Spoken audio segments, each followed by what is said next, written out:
It's been a holiday ambition of mine for the last few years to stay in a bothy, and today that's what I'm going to do.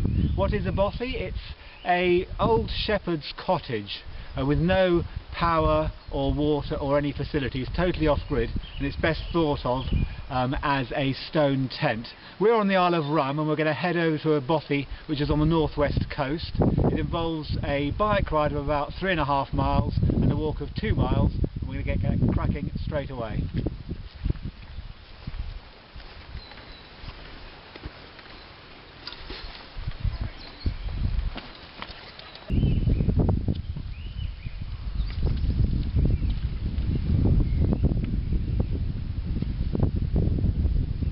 The opening sequence of the film showed Kinloch Castle, built by an eccentric Edwardian millionaire in the last 3 years of the 1900s. Now this road actually predates him and was built for deer stalking purposes, but the eccentric millionaire had the road upgraded so he could race his sports cars along it, and this contraption here was used to grade the stone so it would be the ideal size for his sporting endeavours. Right, here's where we're going to leave the bikes because we can't really go on much further with them because it's all the track.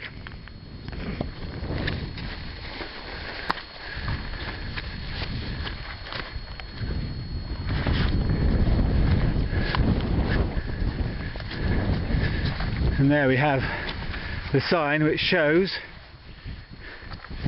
get up close, we have Kinloch in one direction and the wilds out in the other.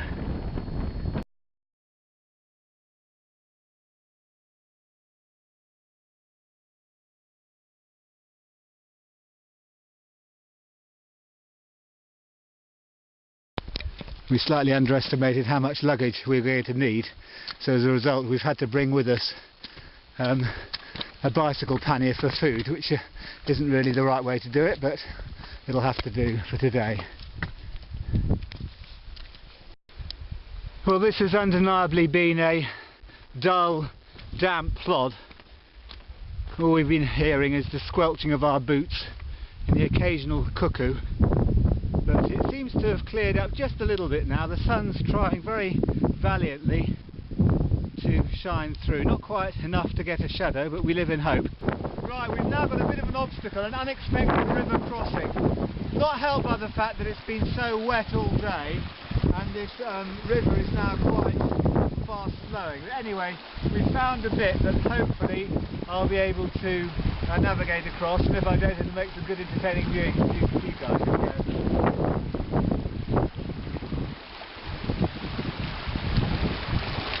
First of all, I've got the stick brought up.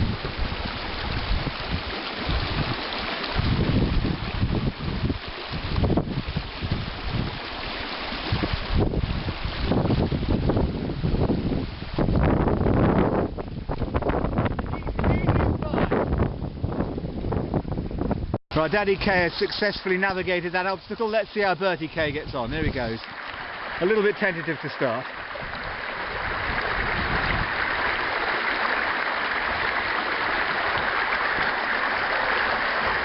Well, keep going, you haven't got across it yet.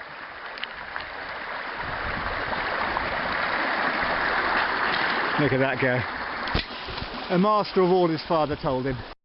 We've walked all the way down that valley and we were thinking that the bothy was going to be right at the end, and it wasn't, and so we were slightly concerned, but then we looked at the map and we realised that we have to go along the coast for about another, I don't know, 800 metres or so, and then at the top of that hill there we should get the view. This is it. We have arrival. It's a bit blowy, but by God, it's going to be snug in there tonight. Just down there is Guirdhil bothy, which is Journey's End, and it's been a longer walk than I anticipated, and I'll be very glad to get there. There she is.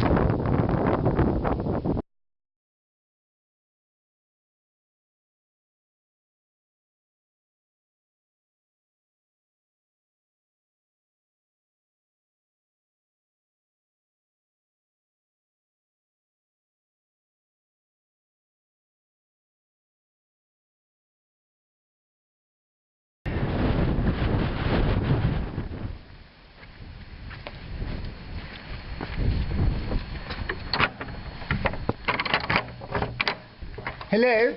Hello? Hello, anybody in? Hello? Oops. Hello? This is our home for the night. This is literally the first time we stepped through the door. Well, we did actually put our heads around the corner to check no one was in before we did this silly film, but other than that. We're going to have a look upstairs. Hopefully we won't put our feet through the floorboards.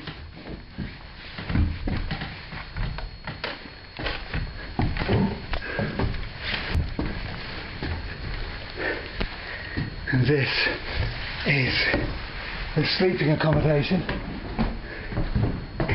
You'll notice there is a distinct lack of beds. We have brought ours with us. There's plenty of space. It looks quite snug, to be fair. And in fact, there's some sort of bed there anyway. So that's our first impressions, and we'll do a bigger, more in-depth film later on, won't we, Bert? Yeah! Now this is really impressing me. We didn't actually bring any wood with us, but there's quite a lot here, and matches, and I've struggled to light the fire, but Bertie K has made a really good job of it, and it's now going nicely, so give yourself a round of applause. Oh, look at that, he's a real outdoorsman, he knows what he's doing. He's booting the spade into the bargain. The fire's now really roaring, really proud of Bert. We've also got quite a good drying arrangement going on with the bottom half of our walking trousers above the fire and our walking boots either side of the fire. And we've got to be careful that we don't torch the boots, which wouldn't be too clever, but I don't think we will. And I have to say it is rather nice having a fire. We didn't expect to have one because we didn't bring anything for it.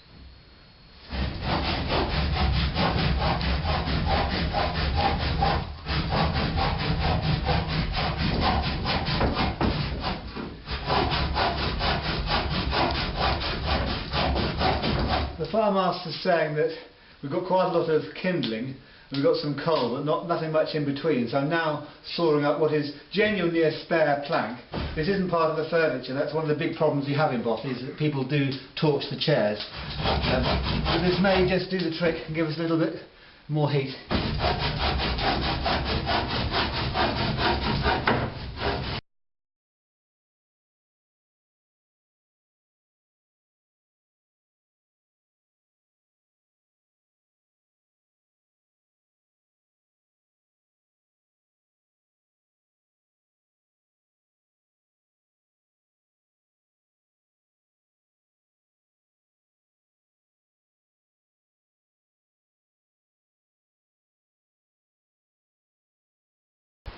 We've now encountered some goats on the beach and we're beside ourselves with excitement. We're rather interrupting their evening dip. Mind you, they don't seem to be that keen to get away from us. Look at those horns. Yeah, those horns do look formidable.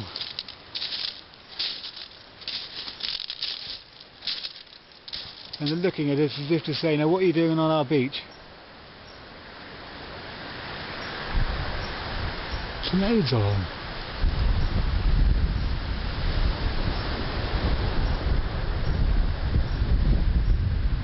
We're certainly not going to go chasing them up there. I think we'll probably leave them to it. Hi guys! And now Bertie's found a little secret smuggler's cave right in the corner of their beach from where we disturbed them.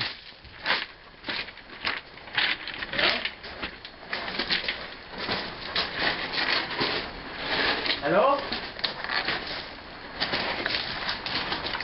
Go right in, go right in.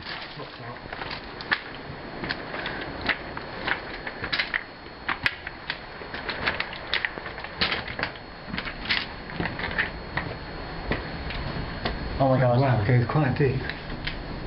Yeah, have a look. And now we're right inside the cave. We can go in a bit further, but if you can.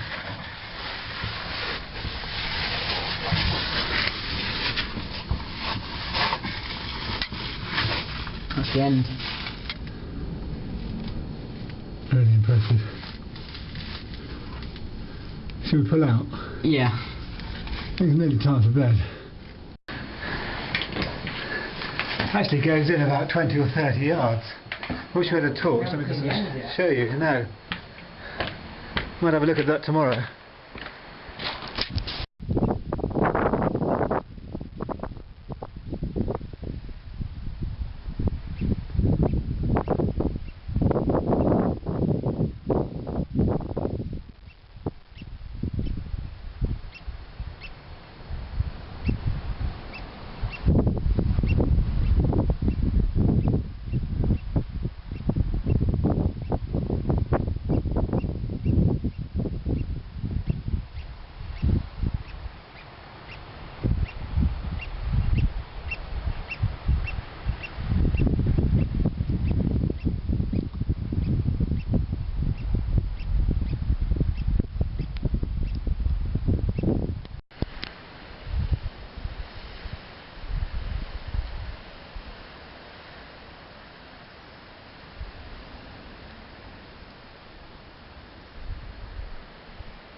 Coming across the goats was one thing, but watching those deer grazing on the grass in the ruined black house was absolutely magical. This has been a truly unforgettable evening. We're now tucked up in our sleeping bags with the wind whistling around the roof and looking forward to the snuggest of snug nights. So with that, I'll say good night and see you in the morning. We wait for the sounds of Italy's Eurovision entry, as you do in a bothy. How's your night, Bert, in the bothy? Cold. Cold? Sleep well? Kind of. I've had better nights, a bit noisy. And inflatable mattresses are never the best, but there we go, small price to pay.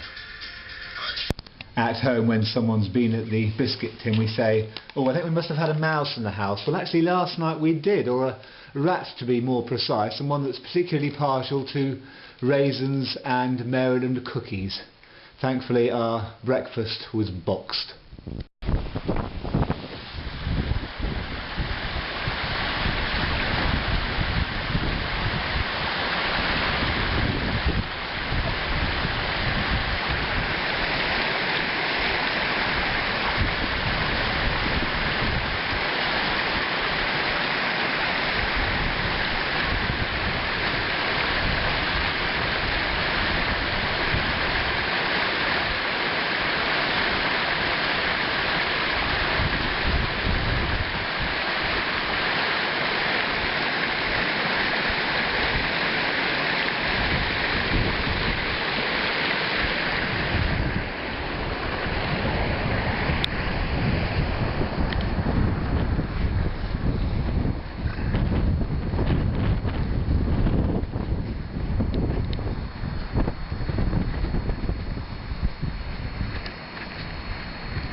Well done.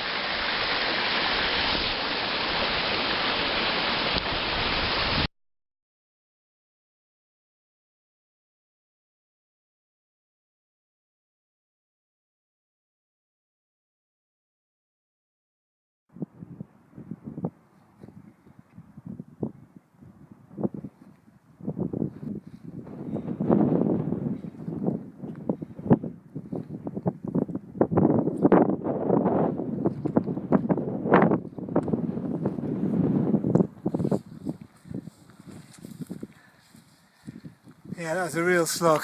There's no path coming up there, so it was you know, 45-degree stagger up clumps of turf. Absolutely exhausting, and it's getting a bit blowy and cloudy up here, so I think we'll probably leave the summit of Bloodstone Hill for another day. Just pausing here briefly after our snack stop to show you the two peaks we did a couple of days ago. The main one you can see in front of us is Askeval, and in the foreground is Barkeval, and just behind it Haleval. We're heading down to that little V there. You can just about make out Loch Scresort, which is where Kinloch is. Well, we're back from the bothy. It was a very dull walk in. I didn't sleep very well, but it was still one of the greatest travel experiences of my life, largely because of last night's wildlife, and also that wonderful feeling of being in a little house by the sea all on your own. But I'm now tired and quite hungry and quite thirsty as well. It's also starting to rain. They serve tea and fairy cakes in there, so that's where I'm going.